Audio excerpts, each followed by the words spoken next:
pokud to není na videu a ta osoba se nepřizná, je to práce pro nic. Se ti řekne státní zástupce, že není důkaz a ať mu dáš důkaz, nebo ho neutravuješ, měsíce práce k ničemu. No mám tam potvrzený ve zprávě od doktora a byli tam ty policajti a v tom videu to je ukázaný. Hej, Spáčo, chápeš to? Že v tom videu to normálně, jako že když to je zpomalený, jak já to mám, tak tam jde vidět ten proud a týpek mi prostě říká, že to nevidím. A já říkám, já to tady vidím. Tady to prostě je. Já vám to ukážu do píči. Tam to prostě je. Je to slyšet a za druhý fakt jako není to tam vidět zřetelně, ale prostě když seš dement, tak to vidíš. Čekejte. Jdeme na to prostě.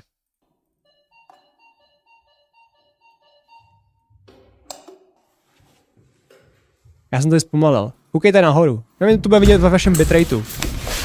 Ale čím to prostě na to? Tady to jde do piči vidět, že ta typka stříkne. Vidíte to do tady jde vidět ten stříkanec, kámo. Je to tam, no. Tady máš stříkanec, že typka prostě stříká, jak může říct, že týpek, že to není vidět. Je to tam prdle vidět, že mi stříká do ksichtu. Tady vidíš, čuč. To, co tohle je? Duch? A Boris mi řekne, že to tam není, ne? Ona tam taky nebyla, byl tam duch.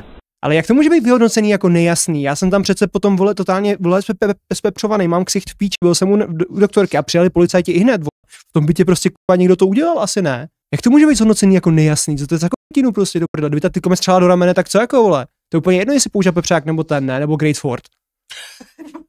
Jakože já to nemám za zlý tobě, Jamaku, jenom jako mi to přijde hrozně stupidní, víš, jakože.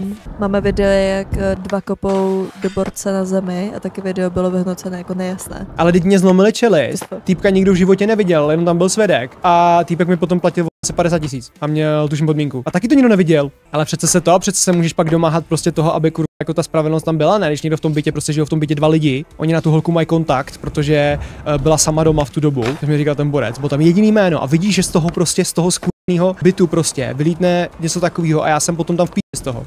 A je tam rohoška, tam máš i záběr na tu chodbu, je tam takže je vidět, prostě. Který byt to je, prostě, protože tam máš natočený ten záběr na chodbu a pak na ten byt. Ale když ty policajti, když na ní klepali a řvali na něj, vyleze, tak ona vylezla a byla tam jenom ona. Vzali si vodní kontakt normálně. I na majitele si vzali kontakt. To znamená, že prostě jako kdo jiný to mohl být v tom baráku, v tu chvilku nikdo jiný nebyl. To znamená, že kdyby mě střelila do ramene, tak se to nebude řešit.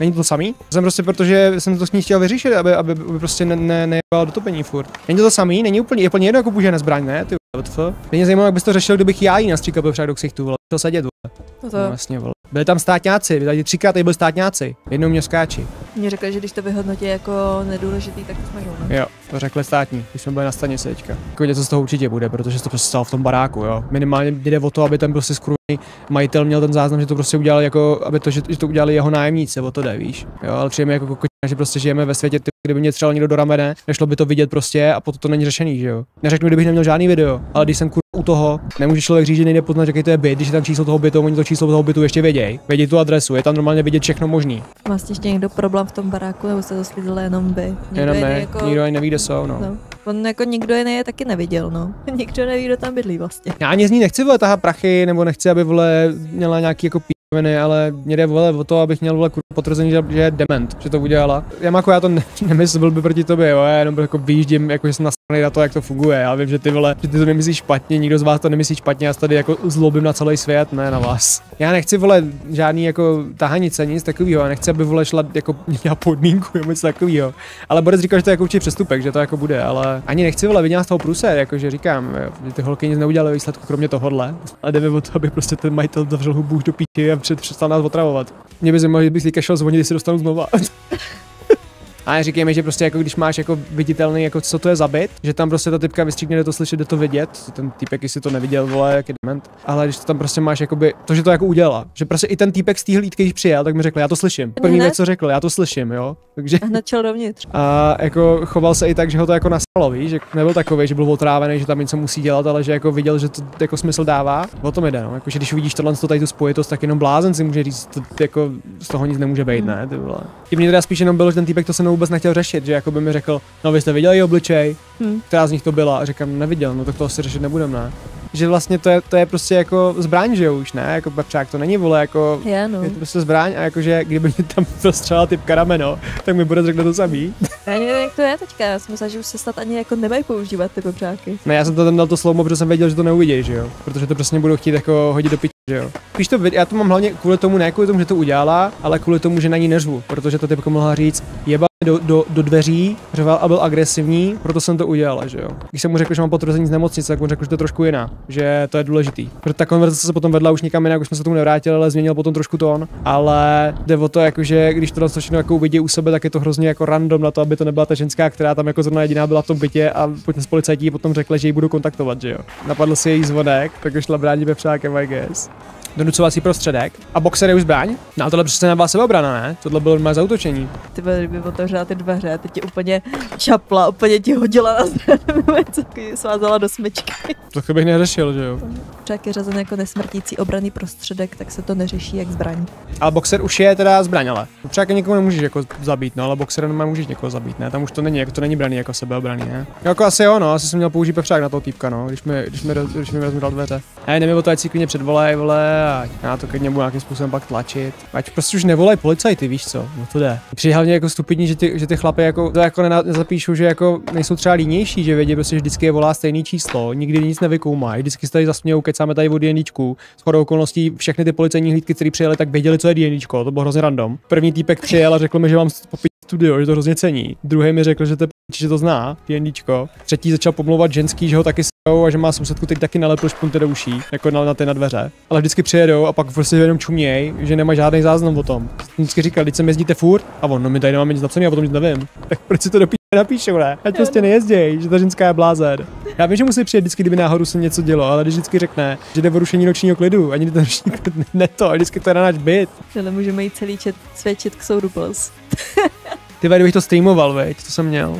Ale oni jsou vždycky hrozně zmatený, ne? Já jim to vždycky řeknu a oni, no o tom nic nevím vůbec, že jsme takhle jezdili. My si to napíšem, že ta ženská je blázen teda. A pak přijde další týpek, no já vůbec nevím, že se někdo jezdí. Taky video, jak na co natočený a proč sorry, že se moc ptám, ale musela jsem se učit, tak jsem teprve před chvílí došel. Se sousedka mi nastříká pepřák do očí, když jsem na ní zvonil, aby mě neklepala do topení. Forty Boxer mám a je to tak, že je to zbraň, kterou můžeš vlastnit, ale v teorii ne použít, protože boxerem můžeš někoho oslepit. Není pepřák taky něco, že můžeš někoho oslepit. Když jsem dostal tím prvním před pepřákem v lípe v Sudetech, když ta typka ho vytáhla někde ze země, nevěděla, co to je, zmáčkla mi ho do ksichtu omylem, tak jsem neviděl jeden celý den, ty vole, pomalu. To jsem myslel, že nemají cípnu. Aspoň, že neřekla policajtům, že Bára mládí tebe, to by byla jiná. Měl jsem hrát slepýho v té nemocnici. A oni mi řekli, no, vy jste oslepl?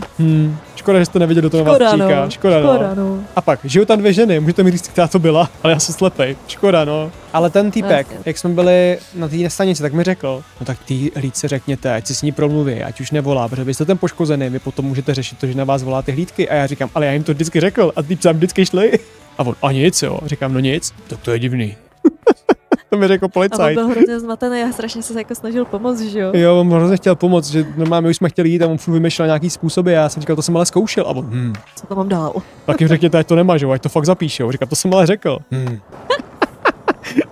A nejvíc vtipný ale, že bylo, že mě prostě ten policajt poslal na blbou stanici, tak já jsem tam potom jel a tam mi řekl, že mám jít jinam. A pak, když jsem tam přijel, tak mi týpek řekl, že ten týpek tam není, že mám zavolat v pondělí, zavolal jsem tam v pondělí, týpek mi řekl, že ten týpek má dovolenou, zavolal jsem tam potom ve středu a týpek mi řekl, že neví o co jde, protože měl dovolenou. A víte, co je ještě vtipný, že dneska jsem se tam nemohl dovolat. Já jsem volal na 3krát, než mi to policajti vzali. To bylo i v té lípě, že jo? Tenkrát, jak nás napadli. Jo, když nás napadli v té lípě, přesně ty dva týpci, tak jsme volali policajty potom, no, a my jsme se nemohli dovolat prostě. Jako prostě policajti by to nebrali. Jako to je bizár. My jsme šli s Bárou, to jsme spolu začínali chodit a přišli dva týpci. Bavili jsme se, a přišel týpek, třeba Bárou prostě ochmatávat, čhalí po tričko a tak dále, dva týpci. Jo, řval na mě jedním jménem. Danielo na mě řval. Nevím, jako prostě jsem nevěděl, co mám dělat, tak jsem se prostě začal bránit, že jsem bránit Báru, to týpka jsem jako nějak jako snažil spacifikovat a on vždycky řekl, hej, si mu něco uděláš, tak to typka dostane dělo. A to tam prostě furt říkal, takže já jsem byl prostě v tom momentu úplně v jsem nevěděl, co mám dělat, protože jsem nechtěl, aby Bára dostala do huby, že jo. Takže byl jsme společně chodit, byl úplně strašný moment, prostě týpek fakt úplně nechutně šahal po triku, všechno možný, víš co. Tak jsem toho jednou specifikoval, Bára potom volala, jako by tam křičela na policajty, protože jeli kolem nás policajti, když ten týpek mi tam dával do držky. A vlastně jsme jako vyrvali, tak oni projížděli, koukali se, Bára na ně volala, oni projeli dál. Úplně to bylo jedno. Já jsem se ale i rozeběhla do té hlavní stanice, to byla prostě taková frekventovaná, kde jsou prostě semafory, světelná, ta křižovatka. Jo. A zrovna tam nikdo nebyl, kromě těch policajtů, ty lidé, ale já jsem běžela v té silnici. Na silnici si vyběhla. Já jsem běžela do té silnice a nic prostě. Mávala rukama, ani projeli dál prostě. A jeli prostě do píči. No a vtipný potom bylo teda, že já jsem ho nějak spacifikoval, dal jsem ho dolů a týpek, která mi prosil, ať ho pustím, já jsem ho teda pustil, odešel a pak běželi, měli nějaký v ruce tyče, klacky, no co to bylo. Kovový tyče prostě. Tyče to bylo, myslím, že byly tyče, někdo to vzali prostě. Nevím, kdo to vzal. Ale my běželi s tím a my jsme nevěděli, co máme dělat, tak já jsem jako víš co, normálně, kdyby prostě jsem tam byl sám, jak se třeba pobiju, vole, něco takového, já jsem bych dostal do huby, že jo. Vosu s tyčem asi určitě, ale šlo o to, že jsem byl s holkou, že jo. A teď prostě oni vole vyhrožovali, že se mu i, že jo. Já jsem nevěděl, co mám dělat, jsme běželi do baru, že jsme do baru a ten týpek nás tam v tom baru prostě vyhazoval. Já říkám, já si koupím drink, ale podívejte se, venku jsou týpci, já jsem tady s holkou, ty vole, jako to není trošku normální, ne? Samé policajty a týpek prostě nás furt vyhazoval. Tak jsme volali policajty, jsme se nemohli dovolat. A pak teda po hrozně dlouhý době přijeli policajti a ty prostě furt čekali na nás, že nás bijou prostě.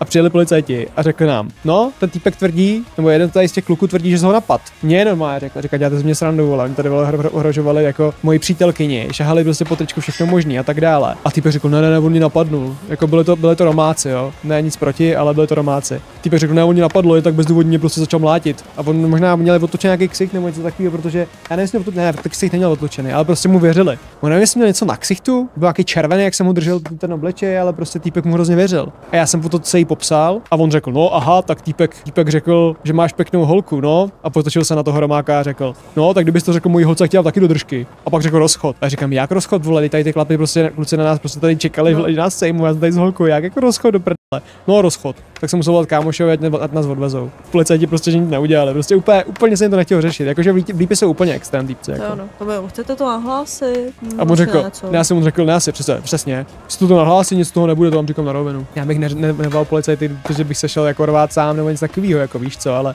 to šlo o tu báru, jo, prostě, že jako báře to vytvořilo prostě trauma, jako, že týpek prostě šel po triko, vole, jako, kdyby tam nebyl do piči, co by jako se dělo. A to jim bylo úplně jedno těm borcům, víš, jakože i kdyby prostě ty týpci akorát jenom prostě třeba jim jako verbálně nějak pohrozili, víš, že třeba prostě jenom jako ukázali, že jsou kurva vole jako policajti, prostě jako nějaký respekt tam sjednali. Jim to bylo úplně uprdele, chtěli domů asi, já nevím, víš, jakože o to šlo.